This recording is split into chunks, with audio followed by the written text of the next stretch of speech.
"I never wanted you in my life," Eliza whispered, her voice breaking as she stood in the doorway of her apartment, rain-soaked and trembling. The single father before her, holding his sleeping daughter against his shoulder, simply nodded. What neither of them knew that stormy night was how they would eventually save each other from the darkest corners of their own lives. If you're touched by stories of unexpected connections and second chances, hit that like button and subscribe to see more stories that remind us how life's most beautiful moments often begin with its most painful ones. The first time Marcus Jenkins saw Eliza Chen, she was yelling at him in the hallway of their apartment building. His 5-year-old daughter Lily had accidentally knocked over a potted plant while playing in the corridor, sending soil spilling across Eliza's welcome mat. "Can't you control your child?" Eliza had snapped, dark circles under her eyes and frustration etched into every line of her face. "Some of us work night shifts and need to sleep during the day." Marcus had apologized profusely while Lily hid behind his legs, her small fingers clutching his jeans. He'd offered to clean up the mess, but Eliza had waved him away with a dismissive hand. "Just keep her quiet and away from my door," she'd said before disappearing back into apartment 4B. That night, as Marcus tucked Lily into bed, she'd asked in her small voice, "Why is the lady so angry, Daddy?" Marcus had smoothed her curly hair away from her forehead. "Sometimes people are going through hard things we don't know about, sweetheart. We just have to be kind anyway." He didn't tell Lily that he recognized the look in Eliza's eyes, the same hollow exhaustion he'd seen in his own reflection for months after Lily's mother had walked out on them 3 years ago, claiming she'd never signed up for motherhood. Eliza Chen had once been different. Before the accident that took her fiancé James 2 years ago, she'd been the kind of person who brought homemade cookies to new neighbors and volunteered at the animal shelter on weekends.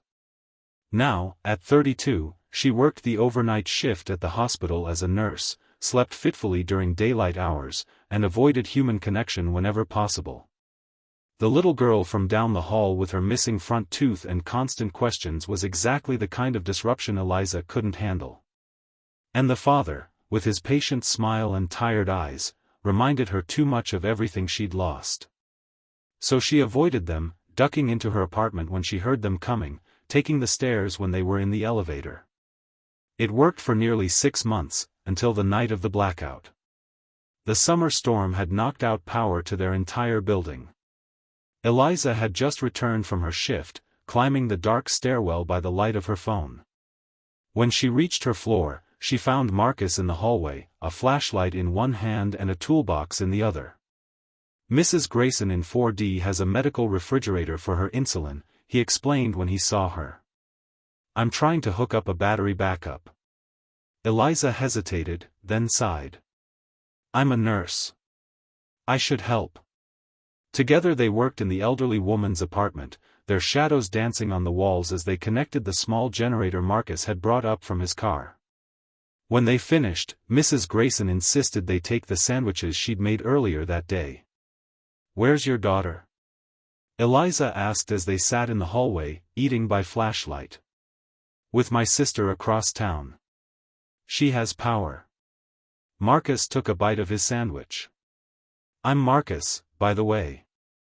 Marcus Jenkins. I don't think we've ever properly introduced ourselves." "Eliza Chen." "I know," he said with a small smile. "Lily calls you the sad lady with the pretty plants." Eliza felt her cheeks warm. "I'm sorry about how I reacted that day. With the plant." Marcus shrugged. "We all have bad days." "I have a lot of them," she admitted, surprising herself with her honesty. "Me too," he said quietly. The power returned the next morning, but something had shifted. Eliza found herself nodding hello when they passed in the hallway. Sometimes, she even smiled at Lily, who would beam back with her gap-toothed grin. Then came the night of the nightmares. Eliza had been jolted awake by screams from down the hall.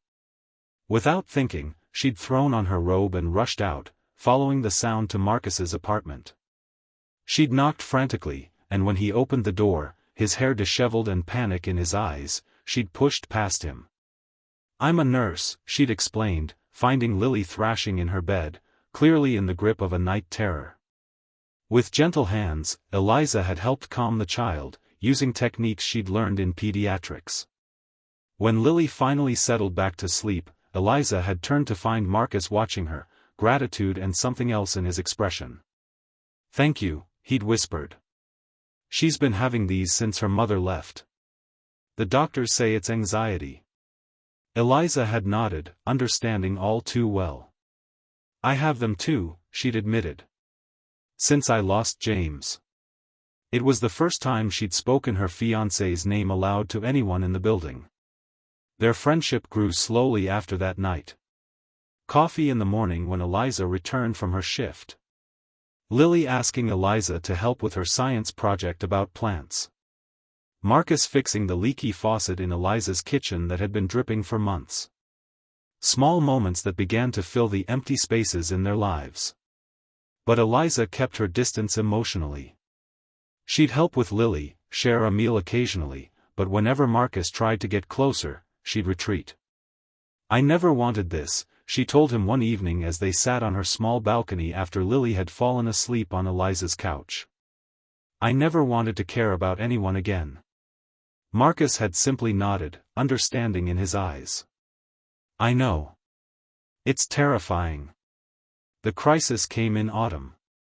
Eliza had been helping Lily carve a pumpkin while Marcus prepared dinner in the kitchen. The knife had slipped, slicing into Lily's small palm. The blood had triggered something in Eliza, a flashback to the night of James's accident, when she tried desperately to stop the bleeding from his chest wound after the car crash.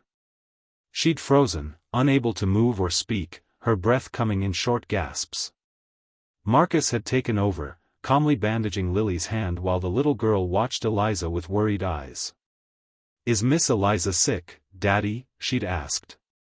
Later, after Lily was asleep and her hand properly treated, Marcus had found Eliza sitting on the floor of his bathroom, her knees pulled to her chest. "I can't do this," she'd whispered. "I can't love her, or you, and then lose you too." Marcus had sat beside her, not touching, just present. "You know what I've learned as a single dad," he'd said quietly. "We're never ready for the people who change our lives. They just show up, uninvited, and suddenly we can't imagine a world without them." Eliza had looked at him then, really looked at him. "I never wanted you," she'd said, her voice breaking. "Either of you." "I know," he'd replied. "But here we are anyway." The next morning, Eliza had left a note on their door. "I need some time," it had said. For 2 weeks, she'd taken extra shifts at the hospital, coming home only to sleep, avoiding them completely. Until the night of the fire. She'd been walking up to the building after her shift when she'd smelled the smoke. The third floor, their floor, had flames licking out of one of the windows. Without thinking, she'd rushed inside, ignoring the firefighters who were just arriving. The smoke in the hallway was thick, but she knew exactly where she was going. Not to her own apartment, but to 4C, to Marcus and Lily. She'd found them trapped in the bathroom, a wet towel pressed against the bottom of the door. Lily was unconscious from the smoke, and Marcus was struggling to breathe. With strength she didn't know she possessed, Eliza had helped Marcus carry Lily through the apartment, guiding them through the smoke-filled hallway to the stairwell. By the time they reached the ground floor, firefighters were rushing up to help them. In the ambulance, as oxygen masks were placed over their faces, Marcus had gripped her hand. "You saved us," he'd whispered hoarsely. Eliza had shaken her head, tears streaming down her soot-stained face. "No," she'd replied. "You saved me first." The fire had destroyed most of their floor. Eliza's apartment was gone, along with all the mementos of her life with James. Strangely, as she stood looking at the charred remains, she felt a weight lifting. The physical reminders were gone, but the memories, the ones that mattered, remained in her heart. Marcus and Lily had lost their home too. The three of them had moved into a hotel temporarily, then a rental house a few blocks from Lily's school. One night, as they sat on the porch of their temporary home, Lily sleeping inside, Marcus had taken Eliza's hand. "I've been thinking," he'd said carefully. "This arrangement doesn't have to be temporary." Eliza had tensed, old fears rising. "Marcus. Just listen," he'd interrupted gently. "2 years ago, I thought my life was over when Sarah left. I thought I'd failed Lily by not keeping our family together. But now I see that family isn't just what you're born into or what you planned. Sometimes it finds you when you're not looking." Eliza had looked away, tears threatening. "I'm scared," she'd admitted. "Every day, I'm terrified of losing you both." "I know," he'd said. "Me too. But I'm more afraid of missing what we could be because we're too scared to try." 6 months later, they moved into a new apartment together, a fresh start. Eliza transferred to day shifts at the hospital. Marcus's graphic design business grew enough that he could work from home while Lily was at school. It wasn't perfect. Eliza still had nightmares sometimes. Marcus still worried about being enough for Lily. And Lily still asked difficult questions, like why her real mommy didn't want her and if Eliza would leave too. But they faced these challenges together, creating new traditions and building a life none of them had expected. On Lily's 6th birthday, as they watched her blow out candles on a cake Eliza had baked, Marcus had leaned close to Eliza's ear. "Still wish you never wanted us," he'd whispered, a smile in his voice. Eliza had turned to him, taking in his kind eyes and the laugh lines that had deepened over the past year.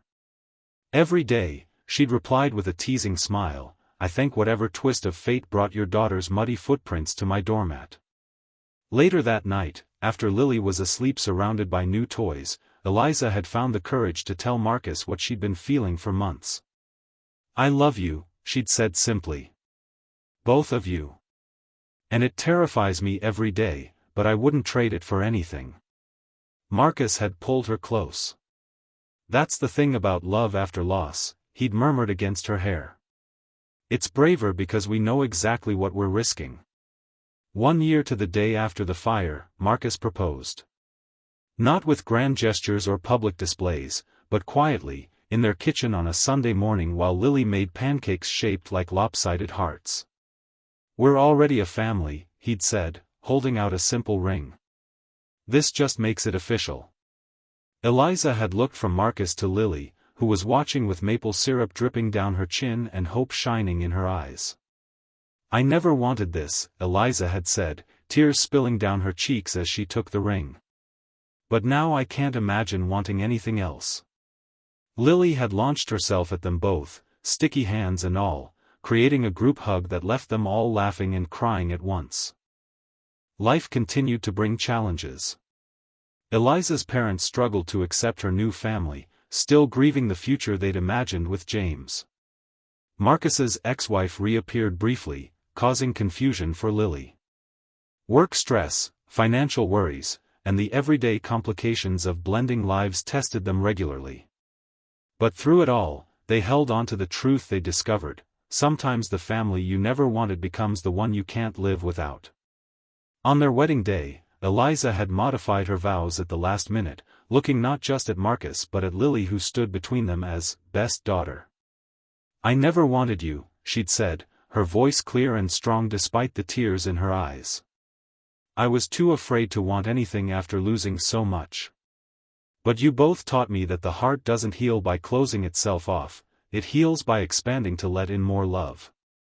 As they built their life together, Eliza often thought about that first encounter in the hallway, how close she'd come to missing this happiness because of her fear. How the universe had conspired to bring together 3 broken people who, somehow, made each other whole. And on the difficult days, when old fears threatened to resurface, she would remember the night of the fire, how she'd run without hesitation toward the 2 people she'd once tried so hard to keep at a distance.